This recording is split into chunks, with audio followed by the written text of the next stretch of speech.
स्वरूपिणी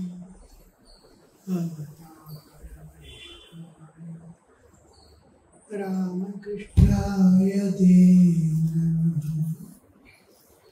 यथाग्नेर्दायिका शक्तिः रामकृष्णे स्थिता ह्या सर्वविद्यास्वरूपा शारदा प्रणमाम्यहम्। नमः श्रीयतिराजाय विवेकानन्दसूरये सच्चित्सुखस्वरूपाय स्वामिने तापहारिणे। नमस्ते टू यू ऑल। ಯಾವ ಭಾಷೆ ಮಾತಾಡಲಿ? ಕನ್ನಡ, ಇಂಗ್ಲಿಷ್?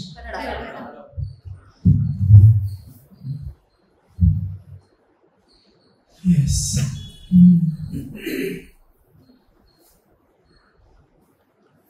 ಈ ಜಗತ್ತು ಕಾನ್ಸ್ಟೆಂಟ್ಲಿ ಚೇಂಜಿಂಗ್ ವರ್ಲ್ಡ್, ನಿತ್ಯ ಪರಿವರ್ತನಶೀಲ. ಆ ಪರಿವರ್ತನೆ ಹೇಗಾಗುತ್ತೆ ಅಂದರೆ ಒಂದು ಚಕ್ರದಂತೆ ಆಗ್ತಾ ಇರುತ್ತೆ. ವೃಕ್ಷ ಬೀಜವಾಗುತ್ತೆ, ಬೀಜ ವೃಕ್ಷವಾಗುತ್ತೆ, ವೃಕ್ಷ ಹೊರಟೋಗ್ಬಿಡುತ್ತೆ. ಆದರೆ ಆ ಸಂಪತ್ತು ಹಾಗೇ ಇರುತ್ತೆ. ಎಷ್ಟೋ ಸಹಸ್ರಾರು ವರ್ಷಗಳ ಹಿಂದೆ ಏನು ಮರಗಿಡಗಳಿತ್ತು ಈಗಲೂ ಇದೆ. ನೀರು ನೋಡಿ, ನೀರು ಆಕಾಶದಿಂದ ಮಳೆಯಾಗಿ ಬೀಳುತ್ತೆ, ನದಿಯಾಗಿ ಹರಿಯುತ್ತೆ, ಅಷ್ಟೇ ನಮ್ಗೆ ಕಾಣೋದು. ಅದು ಆವಿಯಾಗಿ ಮತ್ತೆ ಮೋಡ ಆಗಿ ಕಾಣಲ್ಲ. ಅರ್ಧ ಸೈಕಲ್ ಮಾತ್ರ ನಮ್ಗೆ ಕಾಣುತ್ತೆ. ಸೂರ್ಯ ಹುಟ್ಟೋದು ಕಾಣುತ್ತೆ, ಮುಳುಗೋದು ಕಾಣುತ್ತೆ, ಮುಳುಗಿಂದ ಮತ್ತೆ ಏಳೋವರೆಗೂ ಕಾಣಲ್ಲ. Half the cycle is always seen. ಈ ಸೈಕಲ್ ನಾವು ಇಂಗ್ಲೀಷಲ್ಲಿ ಇನ್ವಲ್ಯೂಷನ್ ಆ್ಯಂಡ್ ಎವಲ್ಯೂಷನ್ ಅಂತೀವಿ. ಆತ್ಮ ಪ್ರಾಕಟ್ಯ ಮತ್ತು ಪುನರ್ಗಮನ, ಪ್ರತಿವೇಶನ ಅಂತೀವಿ. ಪ್ರತಿವೇಶನ, ಇನ್ವಲ್ಯೂಷನ್. ಒಂದು ವೃಕ್ಷ, ಆ ವೃಕ್ಷ ತನ್ನನ್ನೇ ತಾನು ಚಿಕ್ಕ ರೂಪವನ್ನು ಧಾರಣೆ ಮಾಡಿ ಗುಪ್ತವಾಗಿ, ಸಚೇತವಾಗಿ, ಸಶಕ್ತವಾಗಿ ಆ ಬೀಜದೊಳಗೆ ಅಡಗಿರುತ್ತೆ, ಕಾಣೋದೇ ಇಲ್ಲ. ಅದು ಎಲ್ಲ ಕಲ್ಲು ಮಣ್ಣು ಥರನೇ ಬಿದ್ದಿರುತ್ತೆ ನೋಡಿದರೆ. ಅದರಲ್ಲಿ ಜೀವ ಇದೆ, ಅದರ ಚೈತನ್ಯವಿದೆ, ಅದರ ಚಿಚ್ಚಕ್ತಿ ಇದೆ, ಗೊತ್ತೇ ಆಗಲ್ಲ. ಅದಕ್ಕೆ ನೀರು ಸ್ಪರ್ಶ ಮಾಡಿದ ತಕ್ಷಣ ಅದು ಹೆಚ್ಚು ಆಗುತ್ತೆ. ಆ ಕಾನ್ಷಿಯಸ್ನೆಸ್, ಚೈತನ್ಯ, ಅದರ ಆ ಶಕ್ತಿ ನೆಪ್ಸುತ್ತೆ ಹೇಳುವಂಥ. ಚೈತನ್ಯ ಎಲ್ಲೆಲ್ಲಿದೆಯೋ ಅಲ್ಲಿ 3 ಶಕ್ತಿ ಇರುತ್ತೆ: ಇಚ್ಛಾಶಕ್ತಿ, ಕ್ರಿಯಾಶಕ್ತಿ, ಜ್ಞಾನಶಕ್ತಿ. ಎಪ್ಸಿದ ತಕ್ಷಣ ಆ ಶಕ್ತಿ ಹೇಳುತ್ತೆ. ಆ ಜ್ಞಾನಶಕ್ತಿ ಯಾವ ವೃಕ್ಷವನ್ನು ತಾನಾಗಿ ಒಂದು ಪುಟ್ಟ ಗುಪ್ತವಾಗಿ ಅದೃಶ್ಯವಾಗಿ ಕೂತಿತ್ತೋ ಅದು ನಿಧಾನಕ್ಕೆ ಅಂಕುರ ಬಂದು ಆ ನೆಲಕ್ಕೆ ಮುಟ್ಟಿ ಮತ್ತೆ ಎದ್ದು ಆ 2 ಎಲೆ ಬರುತ್ತೆ. ಒಂದು ದಿವಸ ಯಾವ ವೃಕ್ಷ ಒಳಗೆ ಗುಪ್ತವಾಗಿತ್ತು ಅದೇ ವೃಕ್ಷ ಮತ್ತೆ ಹೊರಗಡೆ ಬರ್ತೀನಿ. ಅದಕ್ಕೆ ಪ್ರೋಸೆಸ್ ಆಫ್ ಇನ್ವಲ್ಯೂಷನ್ ಆ್ಯಂಡ್ ಎವಲ್ಯೂಷನ್ ಅಂತೀವಿ. ಸಾರಿ ಪ್ರಕೃತಿ, ಪ್ರಪಂಚ ಸಂಪೂರ್ಣ ವಿಶ್ವವೇ. ನಾವು ಮಲಗೇಳೋಂಗೆ ವಿಶ್ವವು ಅದರ ಆಧಾರದಲ್ಲಿ ಒಂದಾಗಿ ಎಷ್ಟೋ ಮಿಲಿಯನ್ಸ್ ಆಫ್ ಇಯರ್ಸ್ ಅದರಲ್ಲೇ ಮುಳುಗಿರುತ್ತೆ. ಮತ್ತೆ ಬೆಳೆದಾದಾಗ ನಾವು ಹೇಗೆ ಹೇಳ್ತೀವೋ ಅದೇ ಸೃಷ್ಟಿ ಸ್ಥಿತಿ ಪ್ರಳಯಗಳು ಎಲ್ಲ. ಇವಾಗ ಸಂತಾನ ಪ್ರಾಪ್ತಿ ಕೂಡ ಅದೇ ಒಂದು ಸೈಕಲ್ನಲ್ಲಿ ಮತ್ತೆ ನಾವು ಹೊರಟೋಗ್ತಾ ಇರ್ತೀವಿ. ಹೊಸ ಜನ್ರೇಷನ್ ಬರ್ತಾ ಇರ್ತೀವಿ. ಅದರಲ್ಲಿ ಆ ಪ್ರಕೃತಿ ಪ್ರತಿಯೊಂದನ್ನು ರಕ್ಷಣೆ ಮಾಡಬೇಕು. ನಾವು ತಿನ್ನೋದು ಗೊತ್ತು, ನಮಗೆ ಹಸು ಆಗುತ್ತೆ, ಹಸು ಕೂಡ ಪ್ರಕೃತಿನೇ ಮಾಡುತ್ತೆ. ತಿಂತೀವಿ, ತಿಂದ್ಮೇಲೆ ಡೈಜೆಸ್ಟ್ ಮಾಡೋದು ನನಗೆ ಏನು ಗೊತ್ತೇ ಇಲ್ಲ. ಅದು ಹೇಗೆ ಡೈಜೆಸ್ಟ್ ಮಾಡೋದು, ಆ್ಯಸಿಡ್ ಬೀಳುತ್ತಂತೆ, ಅದಾಗತ್ತೆ, ಏನೂ ಗೊತ್ತಿಲ್ಲ. ವೇಸ್ಟ್ ಎಸಿತಾ ಇರುತ್ತೆ, ರಕ್ತಗತವಾಗಿ ಮಾಡ್ತಾ ಇರುತ್ತೆ, ಎಲ್ಲ ಪ್ರಕೃತಿನೇ ಮಾಡ್ತಾ ಇದೆ. ನಾವು ಯಾವಾಗ ನಿದ್ದೆ ಬರೆಸ್ಬೇಕು, ಯಾವ ಗಾರ್ಡನಿಂದ ಕರ್ಕೊಂಡು ಹೋಗ್ಬೇಕು, ಎಚ್ಚರ ಮಾಡಬೇಕು. ನಾವು ನಿದ್ದೆ ಹೋದ್ರೆ ನಮ್ಮ ಶರೀರ ಇದೆ ಅಂತಲೇ ಗೊತ್ತಿಲ್ಲ. ಎಚ್ಚರ ಆಗೋದು ಎಲ್ಲಿಂದ? I am in a different dimension unrelated to body and mind. ಈ ವಿಶ್ವವೂ ಇರಲ್ಲ ನಾನು ನಿದ್ದೆ ಮಾಡಿದಾಗ. ಮತ್ತೆ ಎಚ್ಚರ ಆಗ್ತೀವಿ. ಆ ಪ್ರಕೃತಿನ ತಗೊಂಡು ಹೋಗ್ತಾಳೆ, ಪ್ರಕೃತಿನ ತಗೊಂಡು ಬರ್ತಾಳೆ. ಟೋಟಲಿ ಅವ್ರ ಮ್ಯಾನೇಜ್ಮೆಂಟು ಶರೀರದ್ದು ನಮಗೇನು ಮಾಡೋಕ್ಕಾಗಲ್ಲ. ನಮ್ಮ ಲಿವರ್ ಆಗಲಿ ಕಂಟ್ರೋಲ್ ಮಾಡೋಕ್ಕಾಗಲ್ಲ, ಪ್ಯಾನ್ಕ್ರಿಯಾಸ್ ಕಂಟ್ರೋಲ್ ಮಾಡೋಕ್ಕಾಗಲ್ಲ, ಎಲ್ಲವೂ ಮಾಡ್ತಾ ಇರ್ತಾರೆ. ಅದೇ ಥರ ಆ ಗರ್ಭದಲ್ಲಿ ಆ ಮಗು ಬೆಳೆಯೋದು ತಾಯಿ ಪಾರ್ಟಿಸಿಪೇಷನು ಇಲ್ಲ, ಮಗುದ ಪಾರ್ಟಿಸಿಪೇಷನು ಇಲ್ಲ. ಏನು ಸುಂದರವಾಗಿ ಬೆಳೆಸ್ತಾ ಇದ್ದಾರೆ ಆ ತಾಯಿ ವಿಶ್ವಜನನಿ.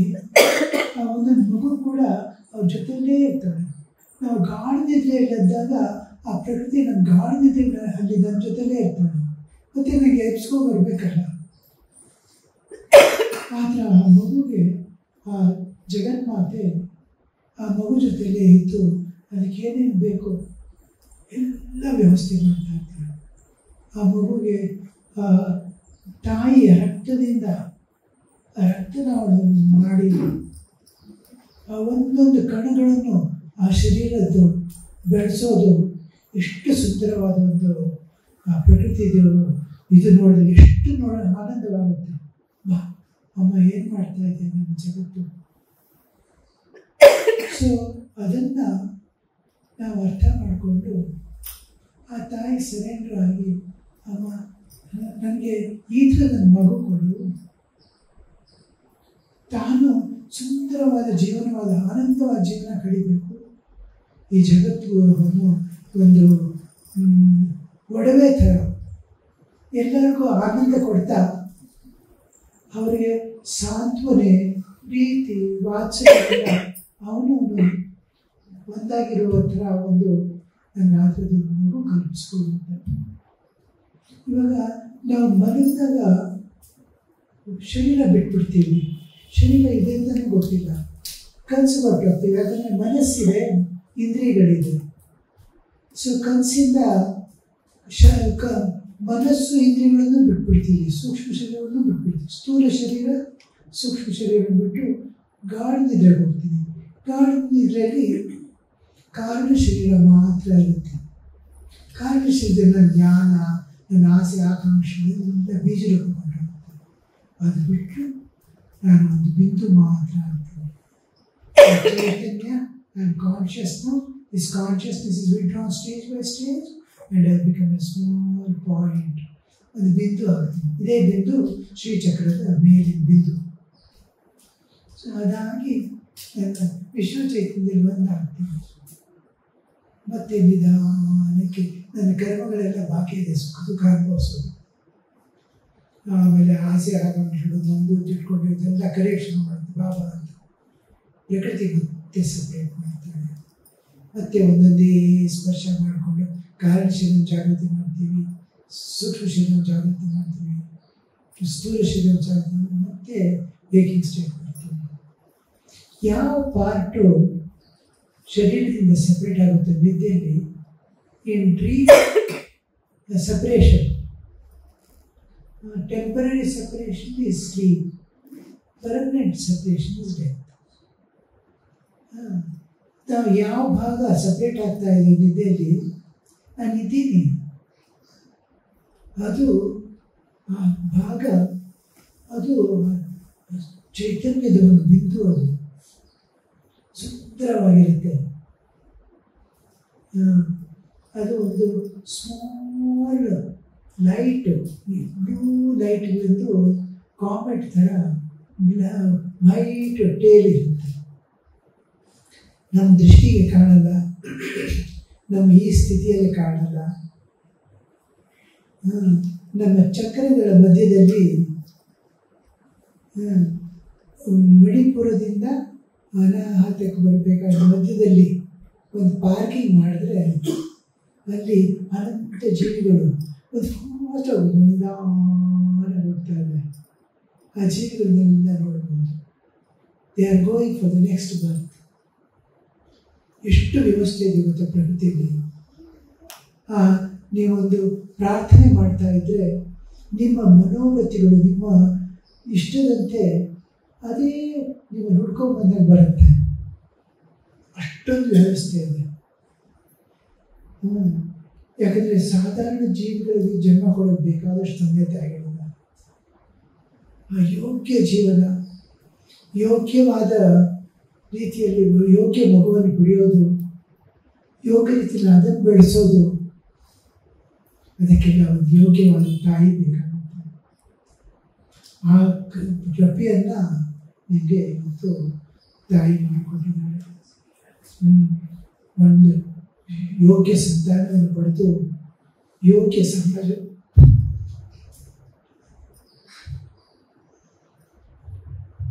ಅರ್ಜೆಂಟ್ಲಿ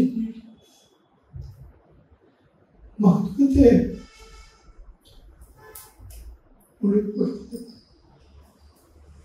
ಎಲ್ಲೆಲ್ಲೂ ಕಾನ್ಫ್ಲಿಕ್ಟು, ಎಲ್ಲೆಲ್ಲೂ ಯುದ್ಧಗಳು, ಎಲ್ಲೆಲ್ಲೂ ಕಲಹಗಳು, ಮನೆಗಳಲ್ಲಿ ಎಲ್ಲ ನೋಡಿದ್ರು ಹೊಡೆತಾ ಯಾರು ಒಳ್ಳೆಯವರು ಮತ್ತೆ ಒಟ್ಟು ಮಾಡೋದು. ಯೋಗ್ಯ ತಾಯಿಯಂದಿರೇ ಬೇಕು ಇವಾಗ ಯೋಗ್ಯ ಸಮಾಜವನ್ನು ನಿರ್ಮಾಣ ಮಾಡೋಕ್ಕೆ. ಸೊ ಆ ಸ್ತ್ರೀ ಶಕ್ತಿಯನ್ನು ಉಪಯೋಗಿಸಿ ಒಂದು ಸಮಾಜವನ್ನು ನಿರ್ಮಾಣ ಮಾಡಿ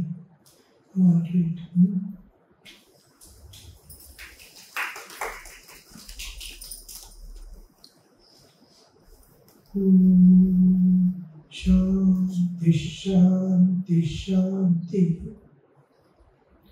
ಹರಿ ಓಂ ತತ್ಸತ್. ಶ್ರೀರಾಮಕೃಷ್ಣಾರ್ಪಣಮಸ್ತು.